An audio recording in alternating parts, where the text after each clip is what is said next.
nin kan ɲinin kali min nana ko mɔgɔ min ni ala ye e la jarabi e sera muso furule ma wali muso n'i b'a fɛ ka tuubi o bɛ kɛ cogo di muso min furula i sera ma wali muso min ma furu a bɛ tuubu ye tuubu cogo kelen de tuma min ala ye jɛnɛya fɔ suratul furqana kɔnɔ a ko illa man taaba wa amana wa amila amalan saliha fa ulaika yubaddilu llahu sayyi'atihim hasanati ala ye tuubu de fɔ dɔrɔn a tuubu ye mun ye tawbatun nasuh dusukun kalasi i ka tuubi dusukun ka kalasi ala ye ka tuubi ka bɔ jɛnɛya in na i ka nimisi jɛnɛya in kɛli la i ka dantiga ka konte sage ka taa nin junubu in ma n ka ɲɛnamaya kɔnɔ bon tuubu in ka kɛ tuubu in ka kɛ wagati la wagati min n'i ka tuubu bɛ minɛ donc ni saratiw de b'u kan duuruna ye de n'a y'a sɔrɔ e ka junubu ye wali fɛn de ye ni a taara n'a b'i bolo i k'a ta saga ma donc a tuubu cogo min furula i sera ma min ma furu ma sera ma ni kɔni ye jɛnɛya de kɛ ala ye min fɔ dɔrɔn ko illa man taaba a ko fo ni min tuubira ka taa ala ma i limaniya i de baara ɲuman kɛ e ye baara jugu minnu kɛ yɛrɛ ala b'u falen k'u yɛlɛma k'u kɛ baara ɲuman ye i bɛ tuubi ka taa ala ma ko nandiya tuubi k'u dusukun kalasi ka nimisa baara in kɛli la donc ka ŋaniya ka konte sage ka taa ni ɲɔgɔnna ma n ka si tɔ la i ka tuubu cogo ye nin de mais u b'a kɛ ka min fɔ ka fara kan parce que n'u bɛ ɲininkaliw fɔ k'u fɔ k'u jɛya k'a fɔ n'i sera walimuso ma furulen don i bɛ tuubi cogo di nin ye ɲininkali de ye a ma jɛya parce que a b'a ale bolo sisan muso furulen n'i sera ma o tuubi ani muso min ma furu n'i sera ma o tuubi tɛ kelen ye wa o de b'ale bolo parce que hakilina jumɛn b'o kan parce que a bɛ dɔw bolo ko muso furulen ko n'i sera o ma ko n'i tuubira ko i ka tuubi fo i ka taa a cɛ fɛ i ka taa ɲɛfɔ a ye dɛ taa kɛ a ka muru bili kɔnɔ la parce que o de bɛ dɔw bolo ko muso furulen ni e ye jɛnɛya kɛ a nɔfɛ ko n'i tuubira ko i ka tuubi tɛ minɛ fo i ka taa fɔ a cɛ ye ala m'o f'i ye dɛ parce que fitina min b'o la tiɲɛli min b'o la mɔgɔ si t'o dan don ni ala tɛ ni e taara fɔ a cɛ ye ko ne ye jɛnɛya kɛ i ka muso nɔfɛ a bɛ se ka e yɛrɛ faga yɛrɛ muso in fana ni ala ma fara muso in fana k'a bɛ bila a ka muso in fana a bɛ o fana bila a ka danaya tɛ kɛ o ka fana tuguni ɲɛnamaya kɔnɔ donc o bɛ min fɔ o yɔrɔ la o tɛ kuma sahalen ye dɛ muso furulen a bɛ cɛ bolo a tɛ cɛ bolo ni kɔni ye jɛnɛya kɛ ni minisira i ni ala cɛ i dusukun kalasi ka tuubi ka bɔ junubu in na o de b'i kan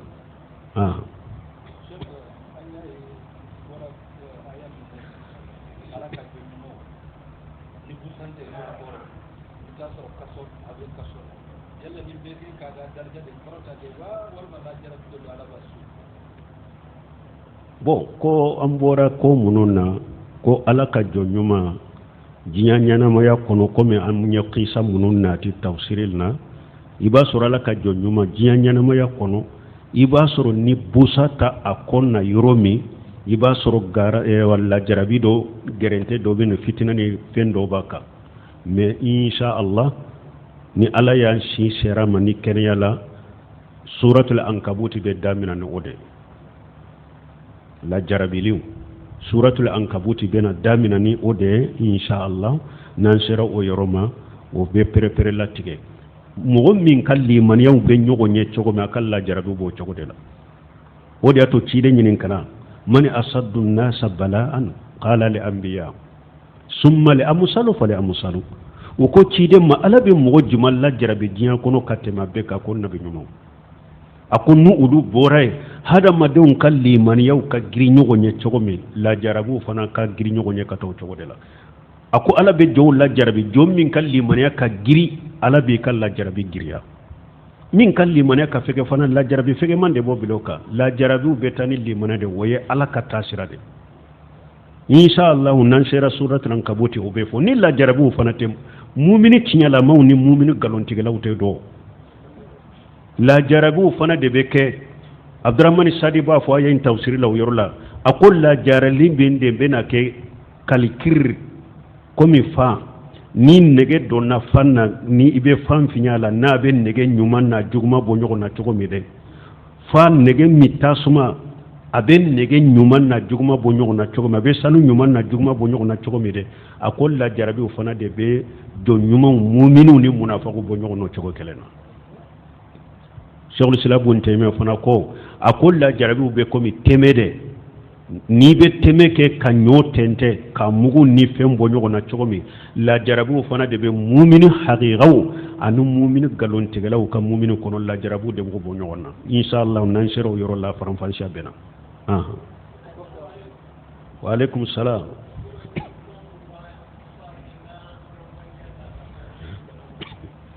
inshallah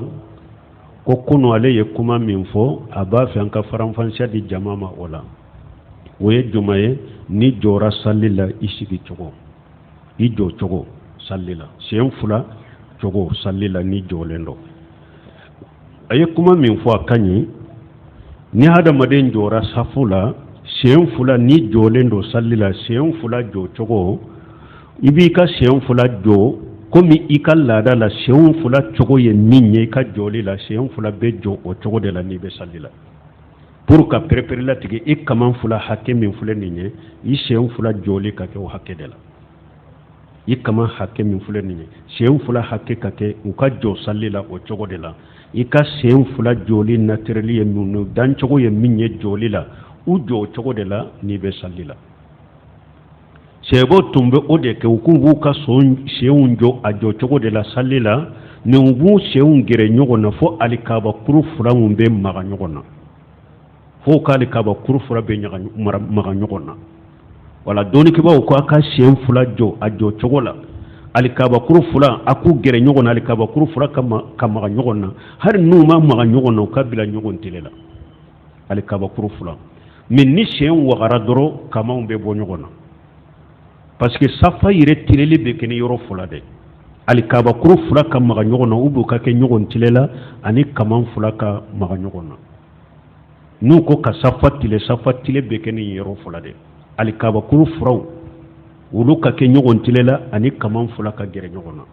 mais ni sen wagara dɔrɔn i jɔra i sen waga dɔrɔn kaman fula bɛ bɔ ɲɔgɔn na wala i jɔle senw tɛ waga i bi senw jɔ naturel la sen fula jɔ cogo la i b'u jɔ cogo de la ka senw gɛrɛ ɲɔgɔn na gɛrɛ ɲɔgɔnya min fana t'i tɔɲɔgɔn tɔɔrɔ n'a t'a sɛrɛ k'a tɔɔrɔ sen fula bɛ jɔ nin cogo de la i jɔle salli la u tɛ fara ɲɔgɔn kan komi ni sɔrɔdasiw bɛ gardabu kɛ u b'o fara ɲɔgɔn kan cogo min sen fula tɛ fara ɲɔgɔn kan cogo la k'i jɔlen to salli la u tɛ waga ka bɔ ɲɔgɔn na fana u bɛ kɛ naturel sen fula jɔ cogo min i b'o jɔ de la n'i bɛ salli la ni ɲɛ i jɔlen ɲɛ an bɛ filanan min fara a kan i sujuditɔ fana sen fara fula bɛ kɛ cogo di o fana la sen fula bɛ kɛ cogo di i sujuditɔ kuma fula nana o la dɔnnikɛbaaw bolo dɔnnikɛbaaw dɔ ko n'i sujudira i k'i ka sen fara ka bɔ ɲɔgɔn na de olu y'o deliya kɛ mun ye ko kana rasulullah sallallahu alaihi wasallam ya sajadan farraja bayna faqdayhi ko ciden tun kɛra ko n'a sujudira ko a ka woro fula ko a b'u bɔ ɲɔgɔn na ko a bɛ woro fula bɔ ɲɔgɔn na min ye imamuna Shawkani fi Nail al-Awtari a ko farraja bayna faqdayhi wa rukubatayhi wa qadamayhi a ko ni ciden ye sujudi kɛ ko a b'a ka woro fura fara ka bɔ ɲɔgɔn na a b'a ka kunbele fula bɔ ɲɔgɔn na a b'a sen fula bɔ ɲɔgɔn na ko parce que sujudi la ciden ko ni sujudira ko i k'i ka kunbele fula bɔ ɲɔgɔn na de i k'i ka woro fula bɔ ɲɔgɔn na de donc ko ni kunbele fula fana bɔra ɲɔgɔn na ko sen fula fana wagalen de bɛ to Shawkani bɛ nin de kan ani imamuna Shafi rahimahullah Nail al-Awtari ni y'a ta bɛ nin fɔ nin ye kuma fɔlɔtigiw ye i sujuditɔ ko sen fara fula bɛ bɔ ɲɔgɔn na de kuma filanatigiw olu ko n'i ye sujudu kɛ sen fara fula u b'u gɛrɛ ɲɔgɔn na u bɛ sen fara fula gɛrɛ ɲɔgɔn na de min ye kunbele fula bɛ bɔ ɲɔgɔn na de woro fula bɛ bɔ ɲɔgɔn na de n'i bɛ sen fara fara ɲɔgɔn kan ninnu y'u ka delila kɛ juma ye an ba Aishatu ka hadisa ko don dɔ la ko ale ni ciden dale dilanka so konona la lampate utumbe dibide kono ko ale be bo min kalama ko ciden bora ale kerefe ale taro ciden tara yoromi ko so dibila ale ya bolo kete ka bolo mometa be ciden nyine ko ale ka sege fara tara bila ciden ka sen fara fulaka o ya sura sen fula jole abe sujudila a bolo fara tara bila ciden sen fara fulaka a sujudito bon o kunni hadisala kunni ay mogo ka tege fara kele a tara bila mogo ka sen fara fulaka yoronin kele ku unorelende tumbe nyogolo ko ni sen fula ma noro nyogona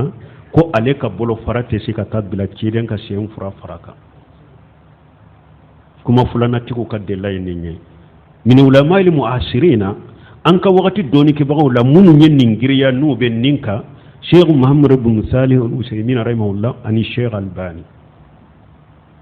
ulo fula be ninde kawye ninde giriya isujudu te sen fara fula be fara nyogonka amba situ ka hadisa min fulen ninye buni hibani ya abo bayhaqi ya abo ibnu khujayma ya abo albani ko asahalendo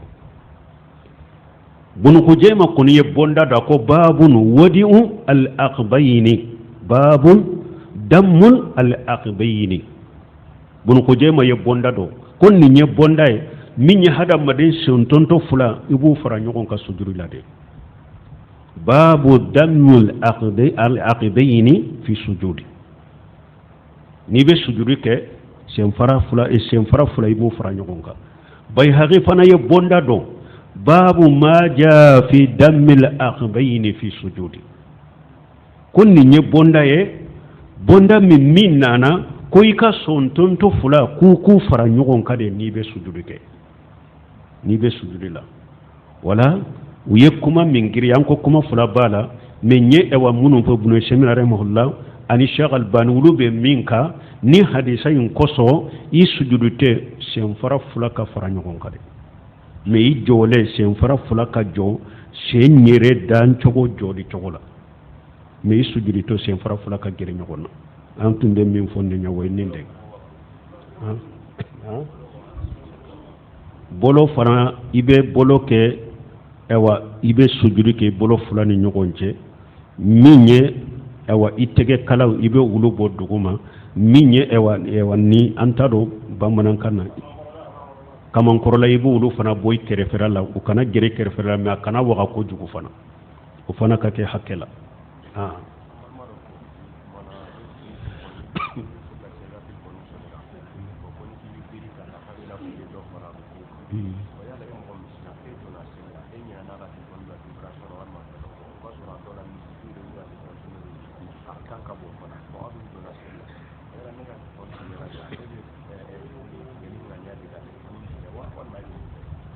bon ko anya fo an ko doni ko bawuya yira telefoni ni abe duguma dalembe duguma e jolembe sallela ni telefoni sonena kana biri kata ube kana biri ko yiba fa doni ko baw ni ko ni yo ke abe ko mi yekumbele mina wore fara sallika koy kana ke do koy ka salli yere be tinya ni yere ba do ko amanka ke ya tugu ka ke ka salli be tinya parce que yi tugu ka kumbele mina wore fara sallika wala dol ke ko na sonena ki jolento ni shemba soro ka faga isen diga ka faga iki sen diga ka faga bon ni yere ya do ko aka mijiki kabo ko jugu ni yere ya do atora kabo abe mo sugula kam mijiki kabo togo were fana tala ni ewa salli banni kajja ibe salli tigelire ngania ka faga ko fe be kabaruke ka fara jamaka me ikani biri ko ni ko iba faga don ke ko ni yo ke yitugu ka kumbele mina fara sallika i jolento iki sen diga ka faga ube ikabila na tara kumbele mina yorola ni birila ibi bolo sama kata ka faga me jolen ko ni kana biri ko iba faga ki to sallila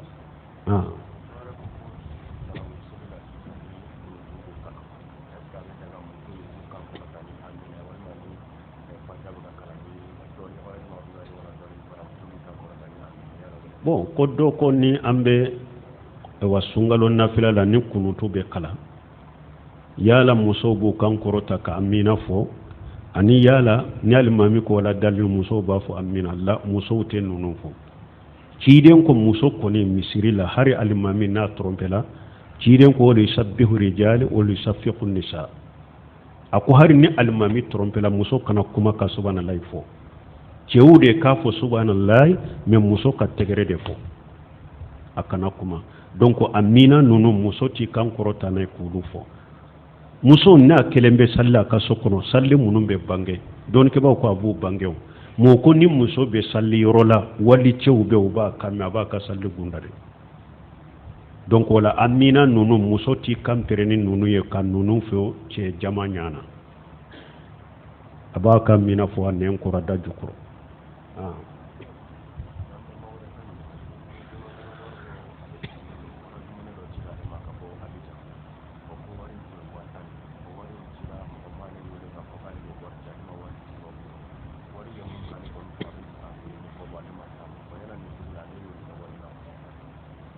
bo kor doko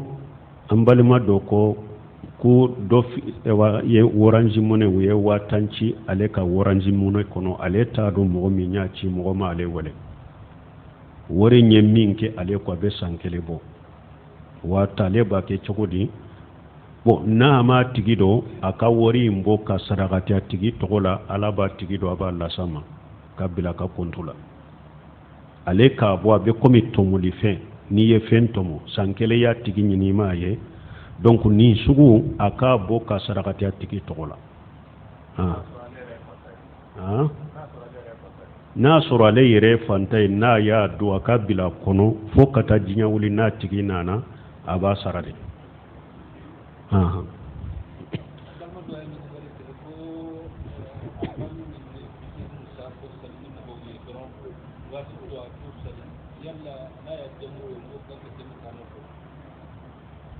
bo ko mami mi na te futuri animu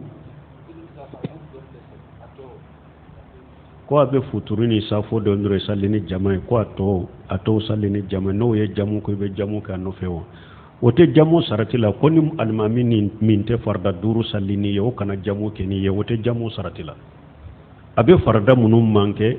aw be annesiha de kai u baba nyinin kada abe ulum manke munna bina futuru ni safo doronde sallini jamaye fardaw to antiye aba nyinin ka olade aka kunfo ni darura do de be ube ni hajude de ube na abu salli yere wore de ube mundo aba nyinin ka de folo nesiha min kanka kai o ka kaye me oni na ye jamuke yali be jamuke anofote jamuka no hote nyon sirala ni jamu koni saratina da fara jamula na ye jamuke ne abe jamuke anofe ne atena farda to mununa aya nyinin ka wala sababu minyo ke na kanka kunnan jaba kunnan jani nyonje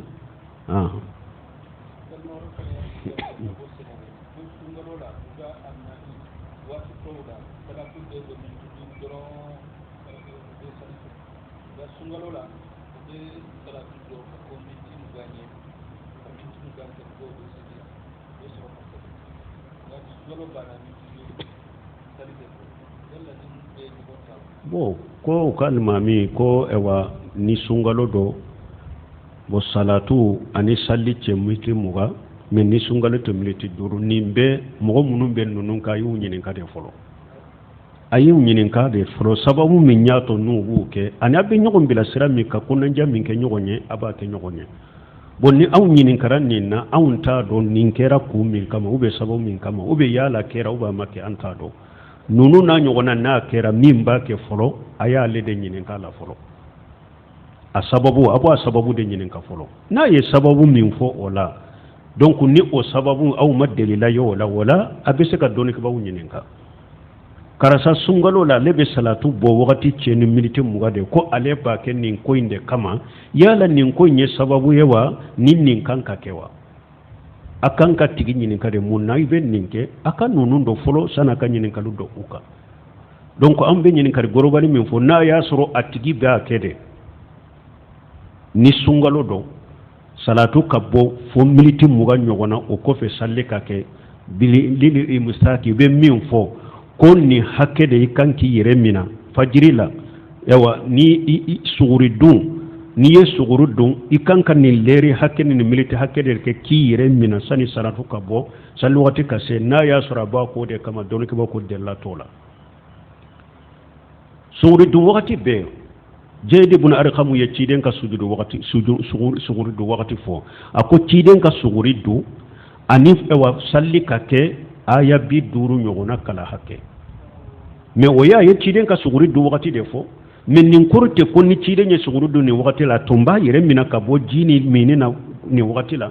al-imsaki k'i yɛrɛ minɛ ka bɔ ji ni mini na ani ɲɛ ɲini ka suguri du nin wagati la ko kɛlenw tɛ dɛ donc n'a tigi bɛ o de kɛ o bɛ mun mɔgɔw bolo k'i yɛrɛ minɛ nin hakati la ka kɛ i ni fajiri kɛnɛ cɛ dɛlatɔ la min ye k'i yɛrɛ minɛ ka bɔ ji la k'i yɛrɛ minɛ ka bɔ dumuni la k'i yɛrɛ minɛ ka bɔ i muso la sunkalo la ala y'a dilo fajiri de la wa kulu wasrabu hatta yatabayyana lakum khaytul abyadu min al-khaytil aswad min al-fajr ala ko ayi mi aka dumuni ke fo fajiri fi mana jema ka bon kono ciden fana ko hadisa sahalen kono ako ni bilal ye salli wala bilal ye be salli wala sufe de ayi mi aka dumuni ke fo abdullah ibn maktum na ye salli wala parce que no ye salli wala ye finyeto de o te salli wala abada fo ni mogo ya fo ye de dugu jera de ni ma salli wala dugu jera de wala be salli wala donc ko ni bilal ye salli wala ayi mi aka dumuni ke fo abdullah ibn maktum de ka salli wala voilà weleli minini ki yere mina kabo jina ki yere mina kabo dume ki yere mina kabo ka musola o ye salatu bolende na ya sura be militi muga inkere ko mugo ku yere mina de delela tola na ya sura ba ke o de kama ambe min fo jabulo we ninde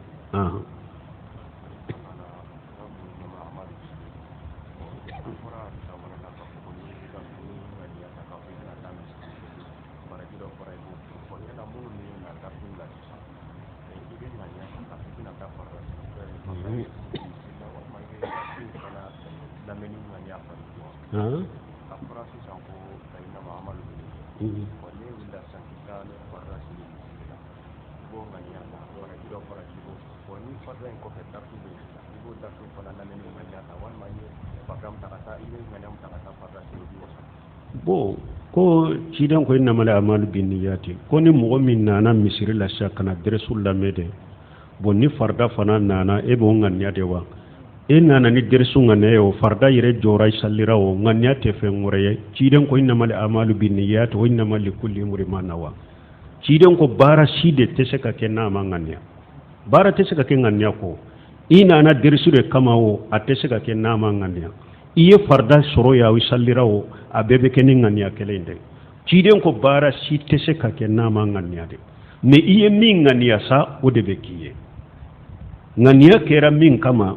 bara bo o de kame bara tese ka ke nama ngania doni ke bawo ko ni ala ko anka bara ke an kana ngania o be kel nyamar kanyi min be gele ya hada madonga parce que ngane munye la nyini min be dusukun kono mo be se ka fenke nama la nyini mana dusukun kono wa ngania ye o de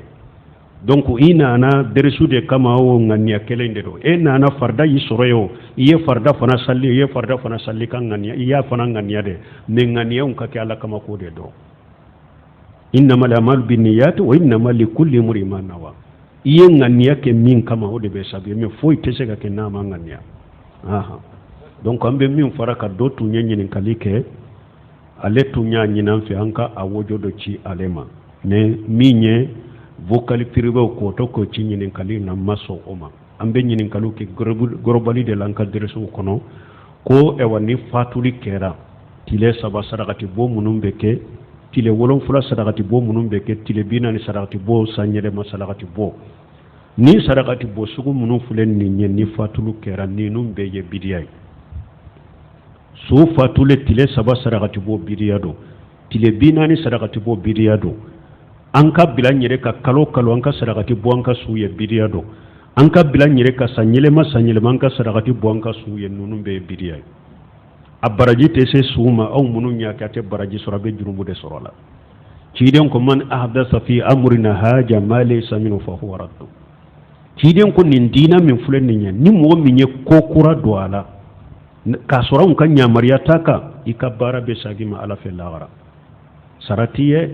na cogo do la ciden ko man amila amala laysa alayhi amruna fa huwa radd ciden ko ni mogo ye bara ke ne ciden ka nyamaru kanta kai ka bara be sadima awa ciden ka nyamaru kanta ka maddeli ka sabati ciden bula maddeli ka sabati seba bula maddeli ka sabati tabina bolo ko fatuli tile saba uye sarakati bo amma deli ka sabati ko tile bina ni sarakati uya bo amma deli ka sabati bolo ku ye tile bina ni sarakati bo ke amma deli ka sabati bolo ku ye kalo sarakati bo ke ukasuye amma deli ka sabati bolo ku ye sanyele ma sarakati bo nunu nye bidaye lesiri tula dina kono me sarakati lesiri dagara nka su banna nka sarakati boye ima don kere ya don tile saba ma kere tile wolon fula ma kere tile bina ni ma kere sanyele ma kere ya nyire ka sarakati do ke nka dumuni do tobi ube nka sogo do faga ka bagan do faga ka sogo tila fantanu nyogon che nka ngania kono ala ka baraji la senka soma basi tenina ni ma kere ni donya ma kere ni kalo ma kere ni sanyele mai nyere ka dumuni do tobi doro nyere ni ala cenka fantan wele ka do abaraje ka senka suma wakati ma kere la ube nyere ka bagando kantige ka sogo tila fantan ni nyogonche nkanga nya kono la ka baraje senka suma basi tola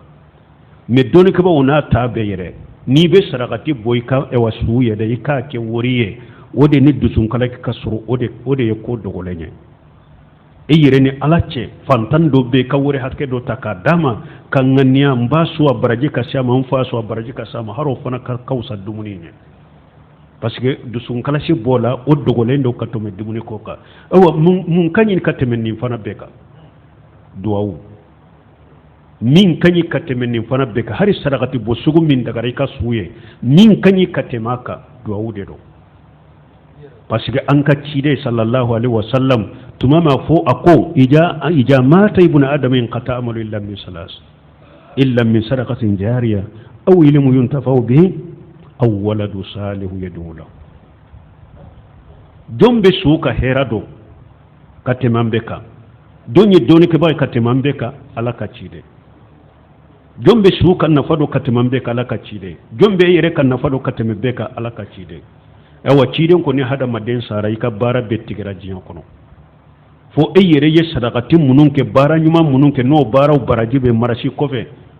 o baraji be sima lahara ube doni nafama ye mogo lakala ka kitabu dilay ka kasetu be jiyan kono ba ke ka mogo nafa anafa be o baraji be se suma lahara ube niye de nyuma to na be do ukiye ciden te sadaqati do ate qur'ana kalan do cide ma fo ube niye de nyuma to na be sarakati boye amma fo ube ye de nyuma to na be ewa qur'ana kalaye akwa waladu saliye dula wala mimbe sunna falla gara kateme fembe ka o ye do wude folo ibange baga kananyina ni kanna fila sallu ko ye ka fardaw ke ye do ki re yorome i do ki ka suye o chogola o de be fembe nyai mo metile saba sarati bo tile binani sarati bo tile wolon fula sarati bo sanyele ma sarati bo nunu nye bide lesiru tala u baraje te se suma e kan na folo tinyana e be junubu de soro ye bide ake ko wakati de masya an kana mo ko